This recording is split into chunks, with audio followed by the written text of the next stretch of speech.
Indian ஹோம்ஸில் health ரொம்ப important. ஆனால் நம்ம டெய்லி ஹேபிட்ஸ் தான் நம்ம என்ன சாப்பிட்றோன்னு டிசைட் பண்ணுது. ஃப்ரூட் சாப்பிட்ணுன்னு நினப்போம், ஆனால் பல நாள் மறந்துடுறோம். டீ காஃபி குடிக்க அது மட்டும் எப்போவுமே மறக்க மாட்டோம்.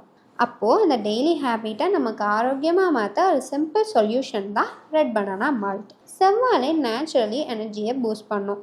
இதில் இருக்கிற பொட்டாசியம் அண்ட் மெக்னீஷியம் இதய ஆரோக்கியத்துக்கு ரொம்ப நல்லது. டைஜஷனுக்கும் ஹெல்ப் பண்ணும், இம்யூனிட்டியையும் இம்ப்ரூவ் பண்ணும், ஸ்கின் ஹெல்த்துக்கும் ஐ ஹெல்த்துக்கும் சப்போர்ட் பண்ணும். இப்படி சொல்லிகிட்டே போகலாம். இது சின்ன குழந்தைங்க, டாட்லர்ஸ், அடல்ட்ஸ்னு எல்லாருக்கும் பிடிக்கிற ஒரு நியூட்ரிஷியஸ் ட்ரிங்க். நல்ல குவாலிட்டி செவ்வாழையை கேர்ஃபுல்லாக சோர்ஸ் பண்ணி அதை தோல் எடுத்து கட் பண்ணி ஸ்மூத் பேஸ்ட்டாக அரைச்சிடுவாங்க. அப்புறம் அந்த பேஸ்ட்டோட சுத்தமான நாட்டு சக்கரை சேர்த்து ஸ்லோவாக குக் பண்ணுவாங்க. கடைசியில் பாதாம், கேஷ்யூ, வால்நட், பிஸ்தா எல்லாம் சேர்த்து ஃபைனாக அரைச்ச பவுடரை ஆட் பண்ணுவாங்க. எல்லாம் ரெடியான அப்புறம் அதை ஹைஜீனாக ட்ரை பண்ணி ஃபைன் பவுடராக ப்ரிப்பேர் பண்ணி சேஃபாக பேக் பண்ணி உங்களுக்கு சேல் பண்ணுறாங்க.